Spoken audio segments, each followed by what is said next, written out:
ladies and gentlemen.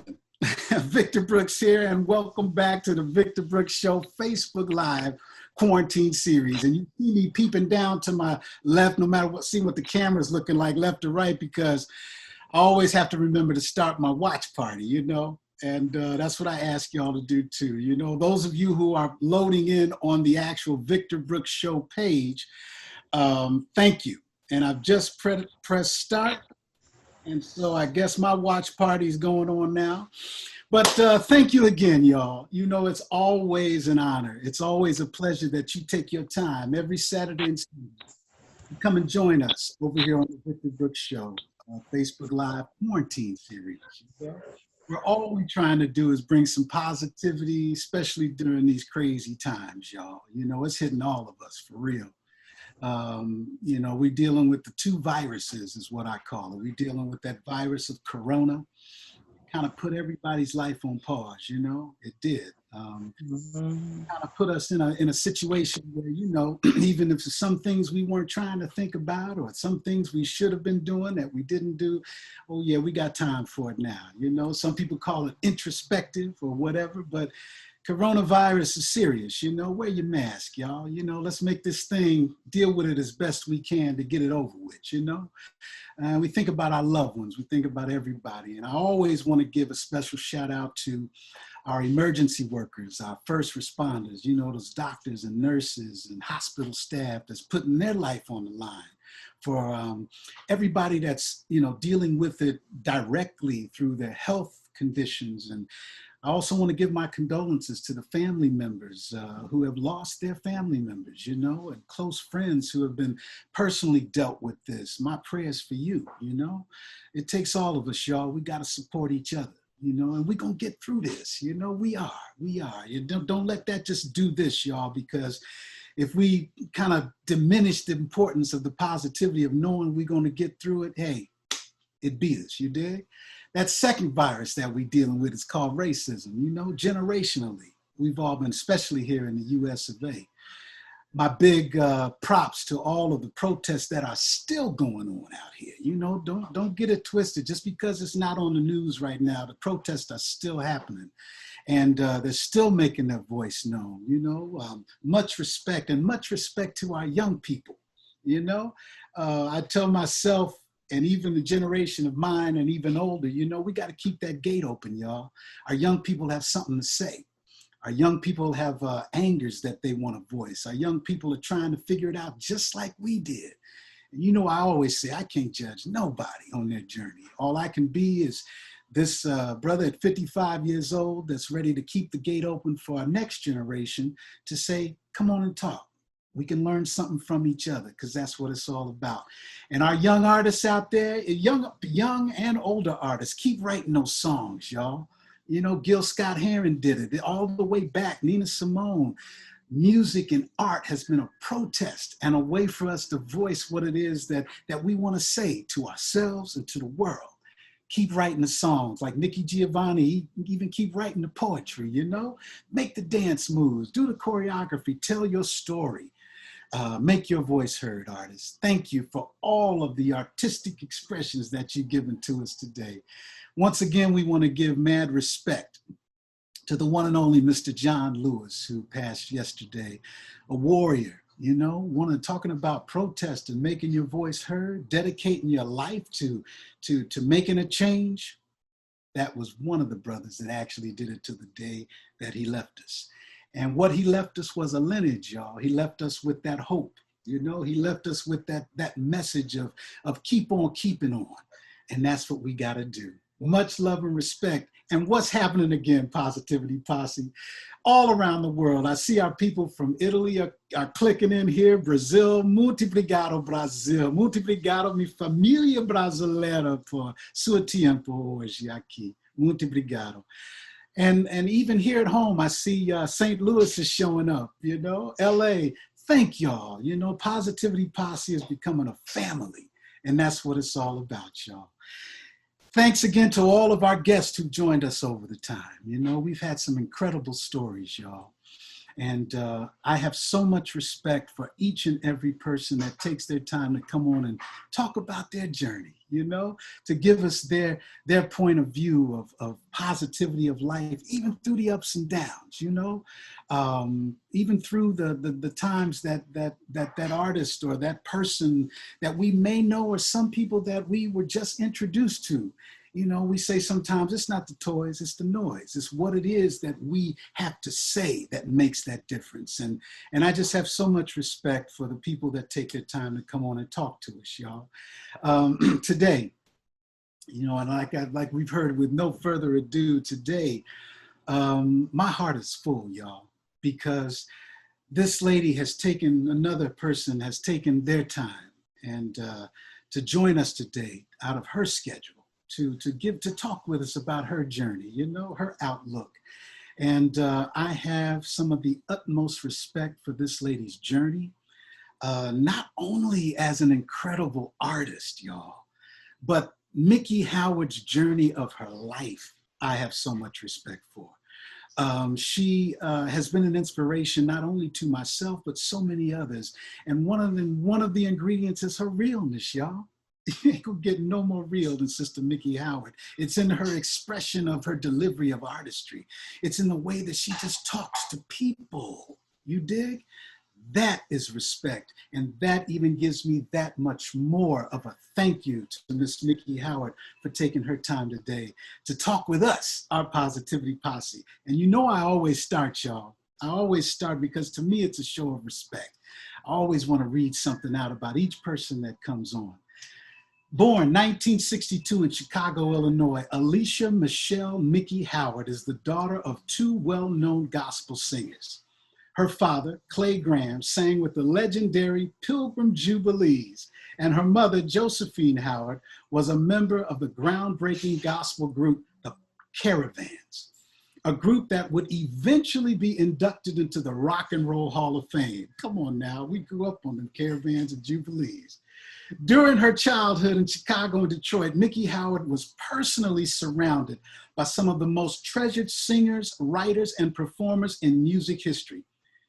It was nothing for me to see James Cleveland, Billy Preston, Fats Domino in my house, she said. I was surrounded by music every day, so I knew I wanted to sing professionally someday.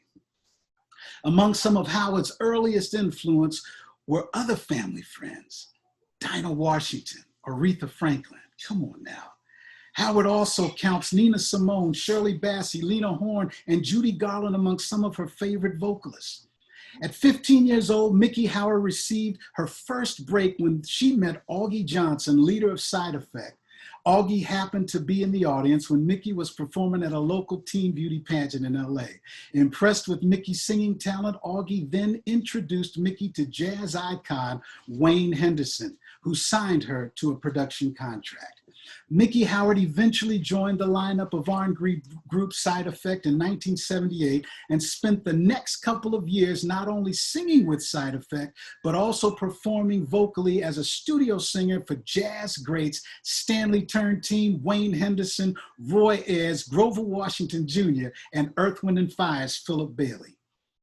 Miki Howard signed a contract with Atlantic Records in mid-1980 and her first solo album, Come Share My Love, in 1986. The true classic single, Come Share My Love, from this album peaked to number 5 on Billboard's Hot Black Singles chart in 1986. This album also included the remake of the Jimmy Van Heusen and Johnny Burke pop standard, Imagination. Miki Howard's second solo album, 1988's Love Confessions, gave Miki 2 top 5 R&B hits, with Baby Be Mine topping at number 5 on Billboard, and that passionate duet with Gerald Levert, That's What Love Is, which peaked at number 4. Miki Howard's third solo album, Miki Howard, was released in 1989 and proved her most commercially successful to date, giving us the timeless classics Ain't Nothing in the World, which became Miki Howard's first #1 hit on the R&B charts, staying for a solid week, as well as the undisputed anthem Love Under New Management, reaching number 2. Ladies and gentlemen, with no further ado, I want to bring in the one and only, incredible, and once again, down-to-earth talented, Miss Miki Howard to the show. Miki, are you on camera with us? Hello. Hey, there she is. How are you, Miki? How are you? Oh, like I was saying before, I'm too blessed to be stressed. At least that's what I'm, keeping on my mind every day. Well, speaking into existence, baby. Come on now. Come on, Miki. I just want to thank you for taking your time to come on here and talk to us today. And I don't call them interviews. I call them conversations, Yeah, well, it's my pleasure. Right on. And I ask everybody when we start out, Miki, what's your positivity, especially now? What do you mean? Your positivity, meaning that sometimes, especially just in life, period, but especially when things are like they are in the world right now, sometimes positivity can get lost. Okay, I think something is wrong with y'all because God said not to be part of the world. Mm-hmm. I'm not part of the world. I don't have a problem like that. My positivity is I took the word of God seriously, and I take it seriously. And he's got it. And he says, go home and relax and rest. Go home, relax and rest. He's got it. God has it. You trust God or you don't. Mm-hmm. That's my positivity. It just invigorates me and excites me to see what's going on right now. I feel like, come on, God, what? You said you was gonna do that. Mm-hmm. That's what you said was gonna happen. Mm-hmm. Yeah, that's how I feel. That's my positivity. Come on. If the positive, and that's that is the powerful positivity, especially for us that believe in that word. You dig? It's like, and I'm looking at already, you got hands throwing up, you got amens going down on this comment because that's what that's what I'm about. So 40 years am I right now, Miki? Is it 40 years pretty much in this industry with your career that we know of, Miki Howard? Right. What does that feeling hit you to say 40 years, Miki? What does it do to me? Yeah, like, Hey, Justice, you too loud.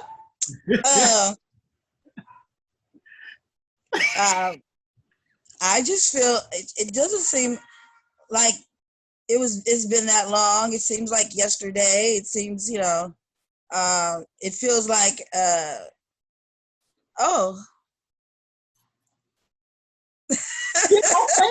Right. I love that cliffhanger. I love it because it's so much. But you know what? I can dig it. I got you. So let's start our way back to 54th and Ingleside. Yeah.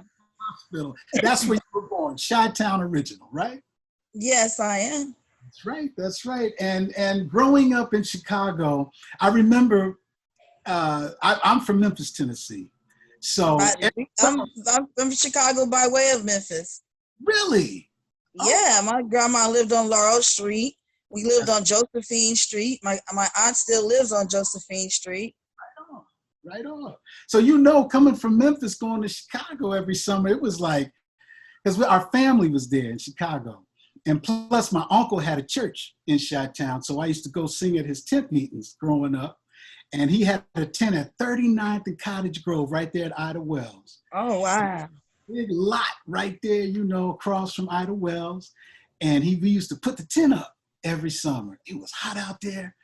But my summers there in Chicago were so special. Just the feeling of Chicago, was there. And what was your memory at that age growing up in Chicago, the energy of Chicago, that Chicago? Oh man, that Chicago was everything. I mean, there was music spewing out of every building. It was you walk down the street, there was music everywhere.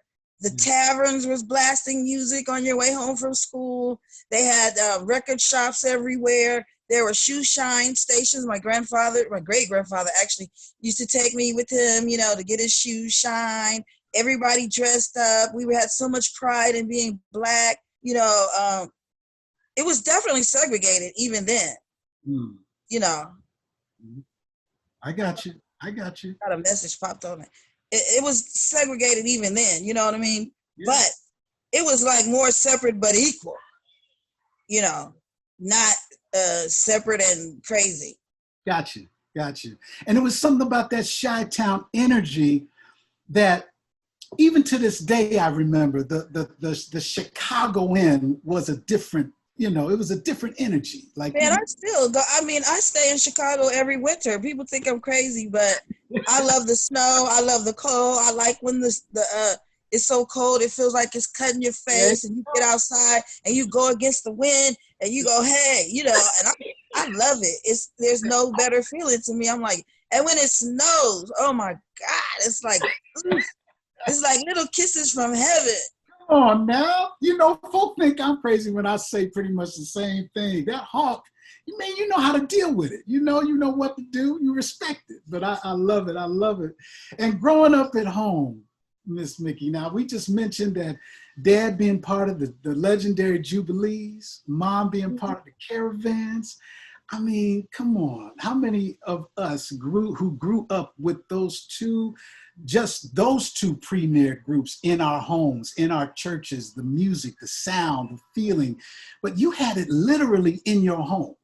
Man, I'm telling you, those are the best memories of my life. And just being around so many artists and, all kinds of stories and really interesting things and encouragement. They expected me to be successful. They expected me to be a singer, or they would say a star or whatever. Yeah. And, and they remembered me when I grew up. It was good. It was so good. I didn't even know, like this is like why I know Wendy and her mom, and then her mom, the emotions were little kids, and of course I was a little kid, but they were singing around and we loved them, and and they knew my mom and my mom knew them, and it was great. Mavis Staples, and it was wonderful. Chicago, when they did that movie Chess Records. Yep. Right? It was like so funny because I'm looking at the movie going, hey, they're talking about the people I knew growing up. They're talking about, how my mom, them used to go down there and sit at the studio and be on records, and then they wouldn't want to put their name because they were gospel singers, so they would just get the check or whatever, and then they play the record, talk about that's me or whatever, and the guy that wrote the songs, Willie, wrote my dad's and produced their first gold record, and which it was amazing. And I was watching that going, hey, I know these people they're talking about. It's amazing to sit here and now be involved, and listen to the racial unrest and everything, and think, hey, James Baldwin was a person that was at my house. Wow. That I had no idea as a child that he was important, but I was so raised in the civil rights movement of the 60s, and they were so enthralled and involved, and they all had to associate with one another. It wasn't like it is now, like you would find, people doing this or doing that. It was, you could only be with your group of people. You could only be with the Black people. You could only, when you go in town, stay with the Black people, stay with the Black families. And the Black church, was everything in the Black community. It was the center of your politics, everything. So consequently, my mom and her group, and they were always involved in the civil rights things. And I was raised unknowingly, unwittingly, to be independent, to be strong, and you are Black. And I have been Black conscious all my life. Come on now. All my life. Right. I did everything Black. Yeah. Everything. And I didn't raise a banner and screaming and hollering, I'm only wearing Black designers. Yeah. Nobody mentioned that. But then they all died during the AIDS pandemic.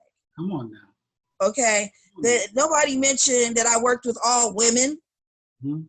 Okay. From Sylvia Rohn to Cassandra Mills to I hired women to be road manager, which they had never done before. April Vaughn became our road manager as a woman. I mean, I did everything Black and I did everything female, and that's the way I was raised. And I didn't know it, because, your parents are insulating you to be this or that.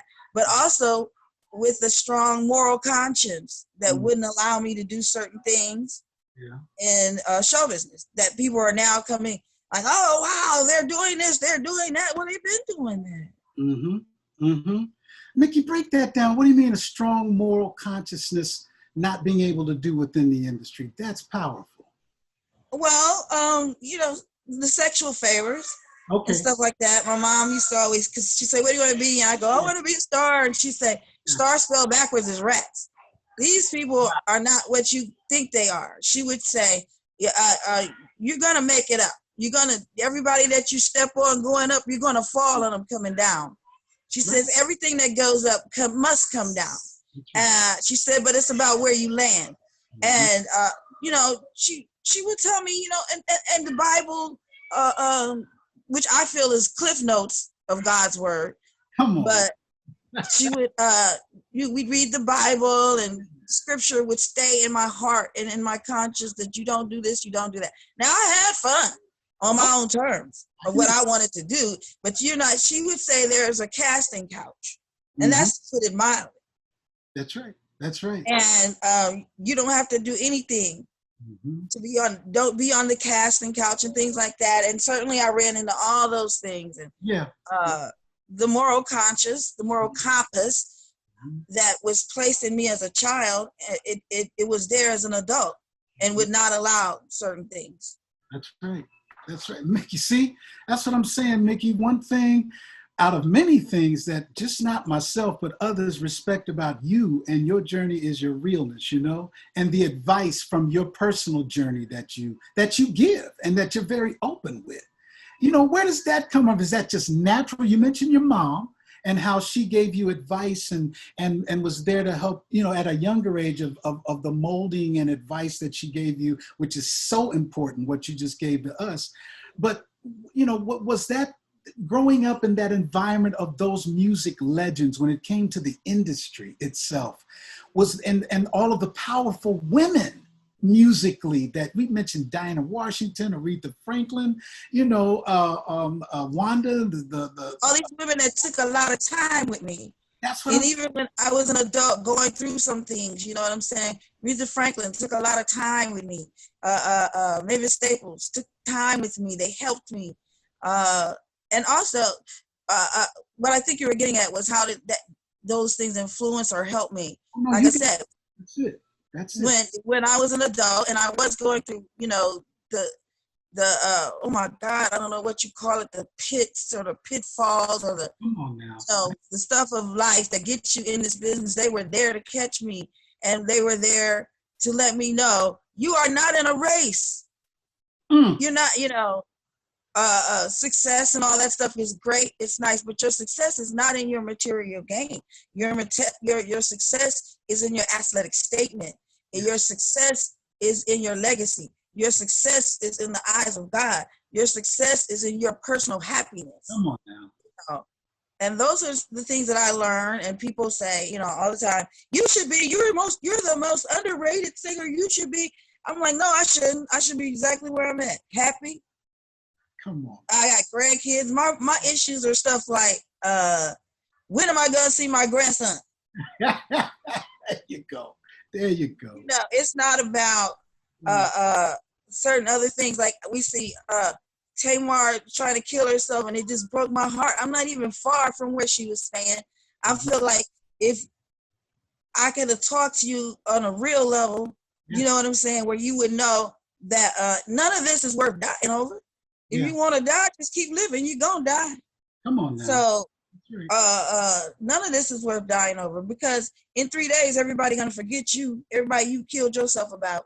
Nick Cannon on there, sad this and that. I feel like whatever he said, I didn't even see what he said. I don't listen to that stuff. But it's like, listen, you live and you learn. You don't know everything. Yeah. And if you don't make your mistakes out loud, how are you going to be corrected? Make your mistake out loud. And if you say I made a mistake, okay. And if like, I feel like you don't have the luxury to make those kind of mistakes because you have a family. You have a wife that's in show business that will suffer consequences over your actions. You have 2 children, you know, that are coming up that people are in charge of, and you have to regard what you're saying and what you're doing, because you're not a single solo solitary person that can take the consequences yourself. Mm-hmm. So to me, I'm like, I wish I could tell you it's not worth it. It's not worth it. It's not. Your life and your happiness, that's worth it. That's what you die over. You know, your beliefs, that's in your heart, that's what you die over. That's what you lose your career over and stuff like that. Not about just something that came out of your mouth and you don't know the whole truth about things. You know what I'm saying? You don't want to kill yourself because somebody thinks you're stupid. Come on now. What the hell? I don't understand stuff like that. And then there's a Megan Thee Stallion at the top of your game. You know, you're hanging out with Kylie Jenner, and Beyonce came and did the record with you and everything, and you're getting shot by somebody in your tribe. Mm-hmm. Mm-hmm. Mm-hmm. But nobody wants to. The adults or the people like me that can say or guide you through this. Nobody wants to talk to us. There you go. We don't even. I'm not even invited to the Soul Train Awards. Come on. And of which I had a whole big part in my life with Soul Train. Yes. I'm not even invited on the boat. Gotcha. I'm not invited to the Essence Awards. You don't see me on Nothing Black. Gotcha. Because all your guides are put to the side because they guide you in the right way. And if you go the right way, then you don't need them. Come on now. Mm-hmm. You know what I'm saying? So Mickey Howard ain't shit. Mm-hmm. Mm-hmm. I got you, Mickey. God, much respect, Mickey. Much respect. You know what, Mickey? I'm a big dude, but I ain't ashamed to shed a tear, especially when it's coming from the heart. And you touched my soul right then, because you took me, you know, to a place that I remember, Mickey. You know, growing up, coming from Memphis, and if I can just co-sign for a minute, you know, if it wasn't for people like Little Richard and Nina and the rest of them, Clifton and some, you know, those guides that you talk about, that's real, that's important, that's a must for a lot of these young artists that's coming up, you know. And then to have the privilege of seasoned, I'm not going to say entertainers, but to have seasoned people, souls like yourself, who happen to also have been in this entertainment journey and still are, to be able to give that vocal, to give that advice, to give that love. That's priceless. That's so priceless. And what you're doing right now, Mickey, I mean, I can't speak, hey, I'm just blessed, and the rest of our Positivity Posse, that you sharing what you're sharing right now with us, because you're touching people right now. Even this right now is part of that thread of gold. That's it. It's part of that thread of gold that came all the way from my mother. That's right. To Wendy's mother. That's to right. Wendy, who brought this to happen. This started to happen 60 years ago. Yeah. For this, 60 years in the making, believe it or not. And it came all the way through that thread of gold that I'm talking about. That's right. You know what? Hey, Mickey, let's talk a little bit about your move to LA from Chicago. When you hit LA, you were like, what, 15, 16 years old when you first? No, I was 10. 10, I'm sorry. Okay, 10 years old. Did you hit the stage, or did your singing continue once you came to LA at that young age, or what was your creative? No, I went to school like every other child. I enjoyed certain things that maybe some other kids didn't. Getting to meet other artists and Natalie Cole and James Cleveland's church, which James Cleveland brought us to California. Okay. Everybody came to that church, you know, the Pointer Sisters. I remember the day they came, artists have always excited me, and they still do. I'm like a fan. I'm like, I just love artists, and that's what I did a lot. And I went to church a lot, and I went to choir rehearsal. I joined every choir. I was in the youth choir, regular choir, Rodina Preston's choir. I was in everybody's choir. But see, that's more of that foundational golden thread, you know, that foundation that you build, you know? It's excellent, man. It's wonderful. And at that church, I mean, Billy Preston was there, right? I mean, that was... Yeah, he come play the organ all the time, and we had some amazing musicians. In fact, on the Aretha Franklin Amazing Grace concert album, whatever video, everybody, all the musicians from the church are playing with her, and she brought some of her own. And when James Cleveland did that album, I went to the rehearsals. I was like one of the only kids allowed at rehearsal. You know, my mom was going, it was no way. No way. I wasn't going to be there. It was not a way. It was. And I remember everything about it. And I saw myself in the audience on the video like a few times. And it was the most exciting thing in my life. And I remember I was alone. I didn't want my sisters with me. I didn't want anybody bothering me. I was alone. Okay. In the audience, and James had snuck me in the church because, you know, he wasn't supposed to. Yeah, you're supposed to pay $3 or something. And after everybody went in, I was sitting outside the door and I was looking in the glass, and James said, "Come on in here." And you went on in. I said, "Uncle James," he said, "Come on in here." And you got in there and soaked up just even more. So this whole golden ball is growing now. You know, that whole Mickey Howard ball of artistry, this thread of learning and learning from some of the greats, you know? I mean, and Mickey, greats. You know, yeah. And I mean, it's like, what I've always respected too about you, Mickey, is that you now I see why you give that. You came up under the camp of entertainer, not just singer. Oh, yes. Tell me about that. Oh my God, yes. Yeah. We admired people like Lola Falana.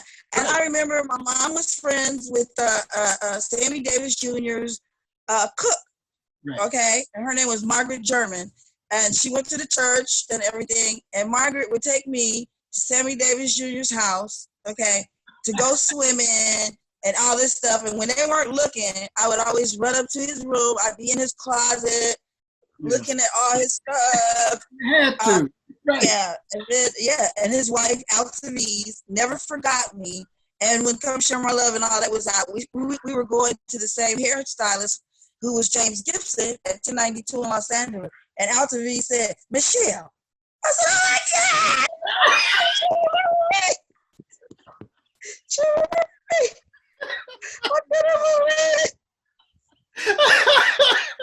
It was amazing. I've had an amazing, fun life, and I hope to continue.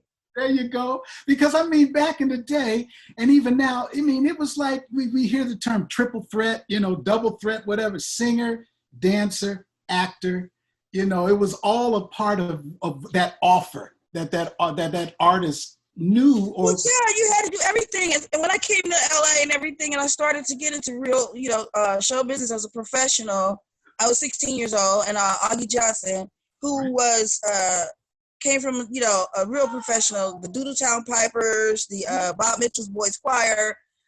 He was often the only black kid in a lot of the music stuff, and he was very, very popular around the town and in terms of the business, and he knew his craft. So they immediately, I had tap dance lessons at Fred Astaire's dance studio. I had voice lessons with Zeth Riggs, you know, he was the big voice coach and stuff out here. I did a lot of recording sessions. I sang on everything that came out of LA in the mid 70s until 81, like, you know, almost every record, especially jazz records, from Esther Phillips to Willie Bobo. And I really thought I was a jazz singer, but they wouldn't let me be one because by that time, Whitney Houston, Nita Baker, Alicia Myers, they were doing real well, and they wanted solo female acts to sing, you know, sort of R&B pop Okay. And that's how I ended up getting a record deal solo, record deal, because they were at that time looking for artists like that. And I was so young. Yeah. They just couldn't see me being Billie Holiday at 16, even though she was Billie Holiday at 16. See there? Gotcha. Exactly. And look, hey. But it wasn't the style of music at the time, But see, even then, Mickey, you were you. Mickey was me. Me, I'm Mickey. This is what I do. This is who I am. I'm a jazz singer. Because in my opinion, I mean, Turn Team, Wayne Henderson, the list, Roy Ayers, I mean, hey. Us now, they sound traditional. Like, they sound like you say their names, people say, oh, yeah, they're jazz. But in those days, they were not traditional jazz artists. They were new jazz art, the new kind of jazz, jazz fusion and stuff like that. Okay, I got you. And but now, you know what? You mentioned Billie Holiday, and I ain't gonna worry about my notes right now because the flow is this. It's just the classic, number one, the classic film of Malcolm X. All right, classic director Spike Lee. Denzel Washington, the whole nine. Much respect to that production, period. But Mickey, that scene of Your Lady Day, okay, that you just mentioned, Billie Holiday, also classic. The performance, the look, the style, the dress, the mood that you set, much respect on that. Congratulations on that, Mickey. What did you, and I'm going to use the word channel or pull out of your golden foundational ball of thread of artistry growing up to make that scene just as powerful as it did to all of us? Your performance of that. Really? Yes, because to this day, you ask people, what's one of your favorite scenes in that movie? Mickey Howard doing Billie Holiday. Well, the people thought that I really thought I was Billie Holiday because a lot of when I grew up, people used to always call me Billie Holiday because I was wild and I was rebellious, and I looked like her, and so they would be like, Billie Holiday, you're Billie Holiday. It's like, okay, whatever. And I channeled Billie Holiday for a long time. I had to let her go. I had to let her pictures out of my house. I have one Billie Holiday picture because it was too deep. It was getting like, I am not Billie Holiday. Okay. I tried drugs and everything, and I was like, no, I'm not her. I'm not. No, she was a wonderful stair step to me becoming myself, and I stayed on that step a little long time, Next step. Okay, stop. But I'm not Billie Holiday. So at that time, I really probably thought I was really like that, but I'm not. But you know what? Now you're doing it to me again, Mickey. And that people know when you hit that real chord, I just think it's respect to be able to say that I understand, because hey, when you've been very open, even in the movie when we're going to get to that incredible movie, Love Under New Management, the Mickey Howard story. You've been open about your life, and your as you mentioned, the drug use period or the years of that as a part of. I say it was no years. Or that time, And I'm just going to say this: when I went through it, it felt like years. So maybe that's but it was like, a thing of your message, Mickey, and how you came through. How does that, it took me a long time to be able to be open about mine. Okay. So with yours and then making a movie about it, Mickey, how does it feel to know you've inspired and even helped so many people with that honesty? Man, I really hope so, because one of the things that happens when you do drugs or, and you get addicted, you feel hopeless. Like, I'm going to have to always be like that. I'm so bad. You look in the mirror, you got to be look in the mirror or look at somebody and say, shit, she came out of it. I could come out of it. I got something to live for. I'm not doing this. I'm not going to die like this. You're not finna find me something.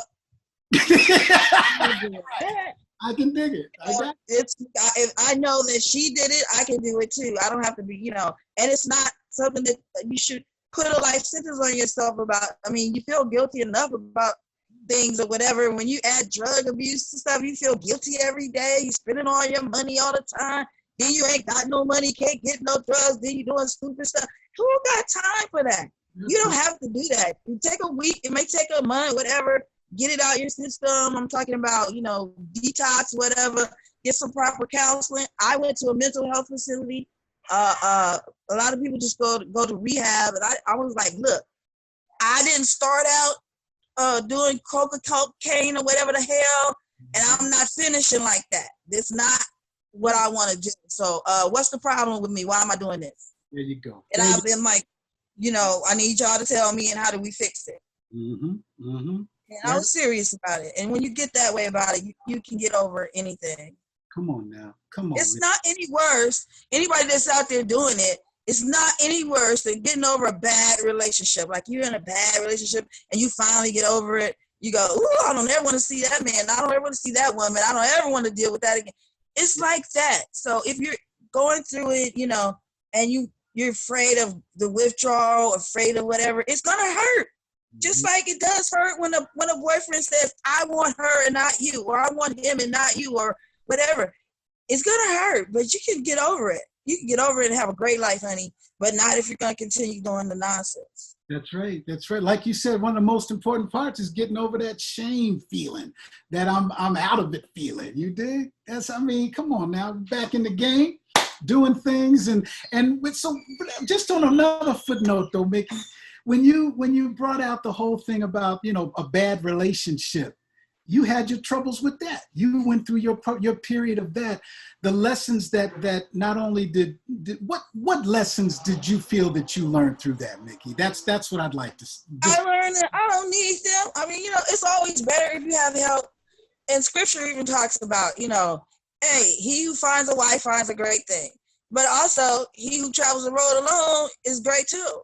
Yes. I found out it's not for everybody. Yes. It may not, it's not for everybody. And I wasn't raised to be a housewife. I was raised to be an entertainer.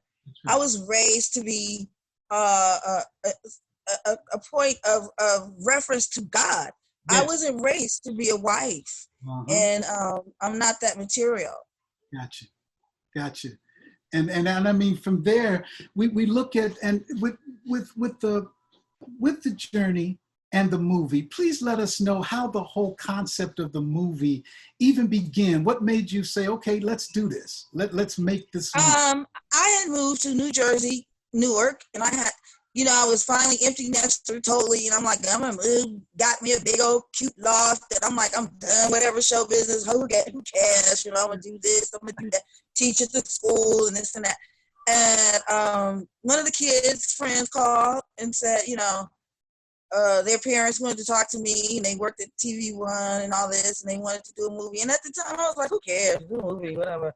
Because I wasn't in it anymore like that. But then I was like, wait a minute, no, you're not going to do no crazy movie. Let me, we had to get into it. And wonderful Christine Swanson, who also directed The Clark Sisters, and she's done wonderful movies independently, all of us, and things like that. She was so sweet and so wonderful. She flew out to Newark. I got really sick before the filming, and she flew out to Newark and met me, and we talked and just we beat the script up, and we found the actors and all of it was great.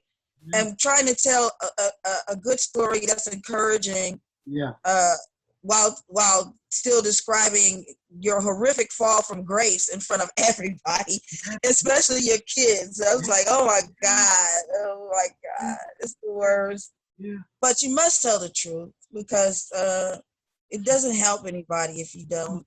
And who cares? The truth is the truth. I mean, what are you ashamed of? I have nothing to be ashamed of. I'm so proud of myself. I feel like I feel like y'all don't get it. Yeah. You don't get it. I'm proud of myself and the people that I knew and loved, like Whitney Houston and Gerald Levert. I believe they're proud of me too, because they poured into me, and they would talk to me. Even I would talk to them, and we gave each other strength. And it was more like a life preserver. Like I'm not like you're on the Titanic, and you know I'm not gonna make it, but here's a life preserver for you. Come on now. And several of them did that for me. You know what I'm saying? And talking to or whatever, hey Mickey, this is not, you know, and they understood why certain things was not for me. And it made me understand why certain things were not for me. So yeah. Yeah, see, that goes back to that positive camp. At least for me, that positive camp is really important, man. You know, to have that camp you can connect into, that's gonna not only give you that support, but they're gonna give it to you real, you know, out of love. Out of love, you know. And the people that you just mentioned, the people that you just named, I mean, and the respect, come on, man. That now I see, you know, a lot of us are Nikki, you mentioned your kids. Are you a mama bear? I'm a helicopter mother. Break that down. Yeah, I am. It's terrible. It's terrible. My daughter practically like shoves me out the house, like, get away from me, you stop it. I'm like, what you going? Where you going? Who is that? What is that? How do you say? Who is that? What is that? What is that? How you looking? Where you at? What you? And they're like, oh my God. It's like, please. And then I get to follow them on Instagram and whatever. What do you have on? Why are you wearing that? It's like, Mom, I'm very grown. I'm like, I don't give a heck. Right. And I don't be saying heck, but I don't care who and how old you think you are. Right. You out here with fishnet on. Come on now. Come on now. Oh, God. Yeah, or the boys, and then I get inboxed a lot by the girls that like my son, or they think my son did them wrong, and I'm like, girl, my son is really over 30. What do I look like? I don't run nothing. I'm just a mama, okay? Right. Do you want, are your kids into they have to have that artistic thread as well. You know, do some of them have the feeling of wanting to get into this whole entertainment? Of course they do. Of course. My son, Brandon Howard, is doing quite well, especially overseas, you know. He was very influenced by Michael Jackson's music, and they think he's a Jackson, and they talk to me about it, and I'm like, oh my God. You know, the Jacksons were wonderful people, and they helped me a lot, and they love my children. And I mean, they love my children, and there should be more people like them. And so Brandon is doing his thing, and then Nicholas, my middle child, who's also my youngest son, is a cordon bleu chef. And during the pandemic, he is doing meals and private functions, you know, like private, what do you call those, romantic dinners? Like, yeah, romantic dinners, I guess. That's he does such a good job. He's wonderful. Chef Naj, that's what he calls himself. And he is in show business too. You know, he was on the Wilding Out tour. He was the chef for the Wilding Out tour when the pandemic started. It got canceled. And he also worked with Toby. What's Toby? That man, Toby something. Yeah, Toby something. Then he works on the big gospel mega church tours. He's the head chef or whatever. They set up restaurants, you know, at every place. It's really cool. Then I have Caitlin, my daughter, who's singing, and she's an engineer and also a film editor. But she will not go near a film. I don't know why we spent all that money for that school. Okay. I got you. I'm not into them being into like show business. I try to make them understand that do this as a hobby, unless it's some sort of strike of lightning in you that makes you like have to that you have something to say. Yeah. You know, everybody's in show business to make money now. You know, who's in this business or in this, I don't know what you call it, to make an athletic statement. Now, and with with all of the stuff that's going on, people are trying to write songs that are civic minded and things like that. But it's not something you try to do. It's something that will pour out of you that you can't help but do. Put that on a repeat. That is it. Yes, it's not something you try to do. It's something that just pours out of you. That's it. To have something to want to say, you know. And look at the classic of what's going on did, and still a classic today, just pouring out. That message of it's about hearing the message from someone that's been there, done that, or someone that you can connect with. I have to say there's a group of ladies here who joined us today, specifically, number one, giving you much respect for your movie, and also for the messages from your movie. But they want to know, Mickey, number one, that they keep sending me, little things here. Much respect. Tell her we love her. The whole thing.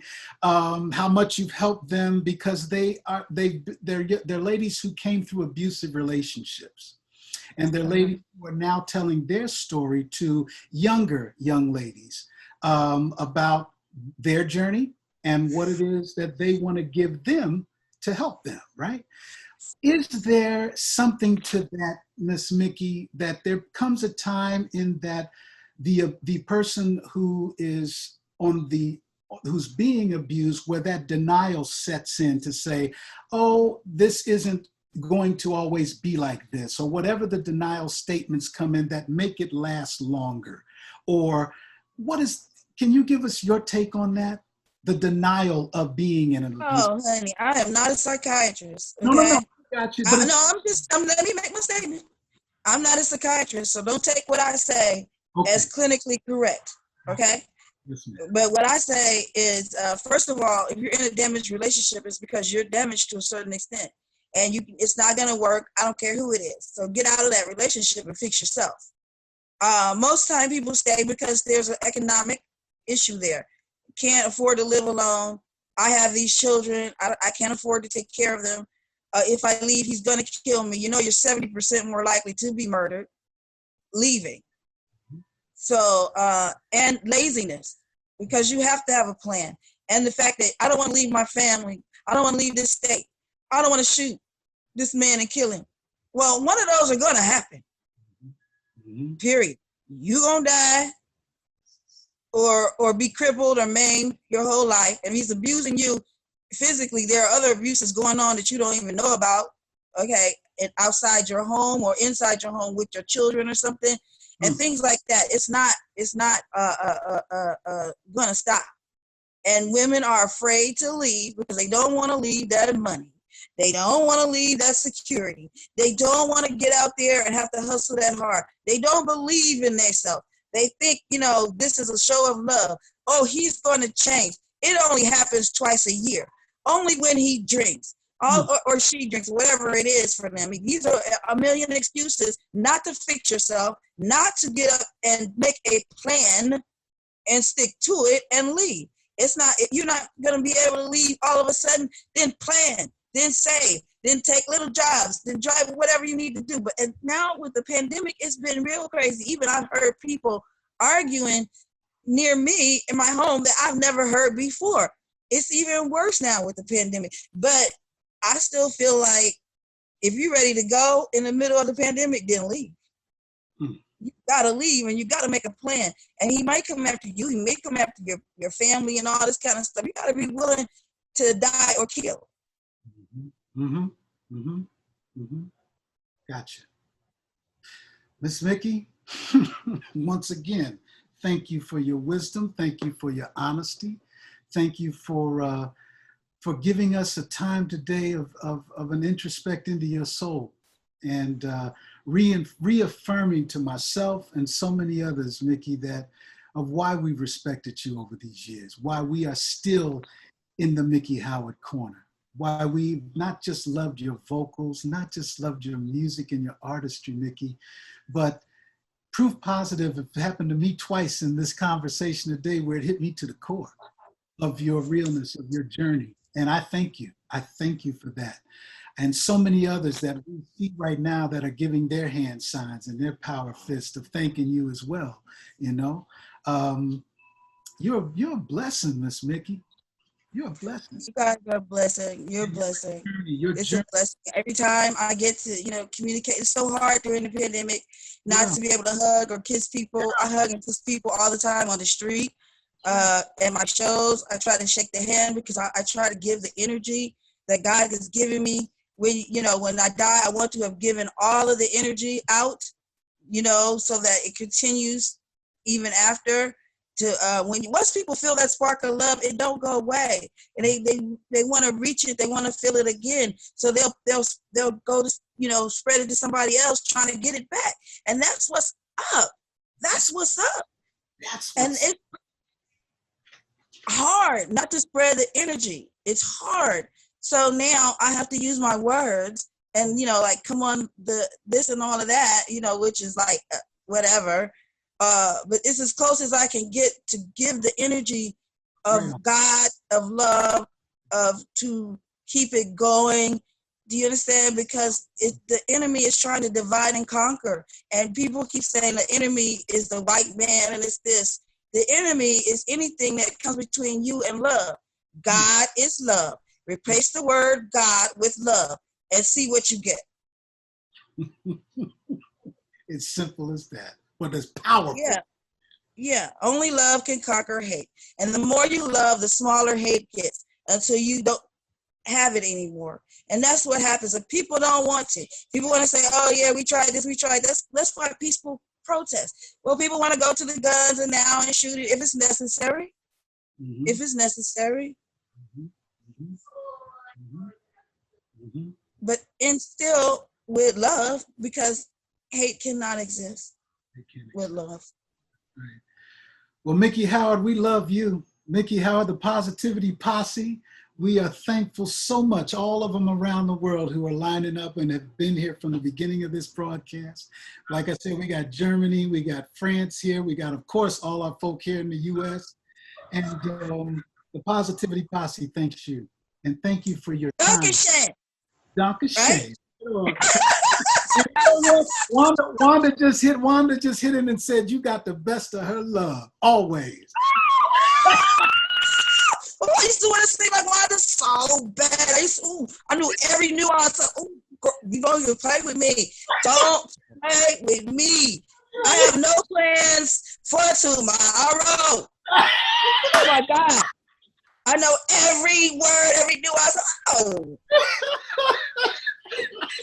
And you even got the Wanda neck thing going on. So I could. Even Barbara Arnold from back in the OJ's in Ohio, she just said, "Hi, Barbara, that's Auntie Barbara. Hi, Auntie Barbara." Hey, we share an auntie. That's my auntie too. That's it. Yeah. Howard, thank you again, sister. Thank you so much. And please, sometime come back and say hi to your people here when you can have a chance, you know? We'd sure be honored for that, girl. Thank you. It's my pleasure. You got it. Ladies and gentlemen, you know what? Like I always say to y'all, you know what? You never know what you gonna get on the Victor Brooks Show Facebook Live Quarantine Series. And just because we're quarantined, y'all, does not mean we can't pass this positivity and this love. You dig? That's like Miki Howard just said, that's what it's all about, you know? It's about the love. It's about the positivity. It's about what we can do for others when we have to realize when we do it for somebody else, we're helping ourselves. You dig? That's what it's about. We're helping ourselves because we're helping everybody else, y'all. We're going to get through this, you know? We're gonna be all right. And once again, y'all, Miki Howard, thank you again, sister, for being here. Oh, hey, there she, I didn't know she was right on. But we are going to come back at you today with another episode at 3 o'clock. Come on back, y'all. We hitting you back to back today with the incredible artists, two sisters, literally blood sisters, Kim and Candy, who are going to join us today at 3 o'clock today. And they're going to give their journey, their message of being probably the only, and they'll correct me if I'm wrong, but the only Black female country and Western artist right now who are literally blowing it up. Not only them, and like Miki was saying, that whole triple threat thing is real with these sisters too. They're singers, they're dancers, they're writers, and they're also performers. You know? So come on back, y'all, at 3:00. It's going to be a blast. Come here, Kim and Candy, today on the Victor Brooks Show at 3 p.m.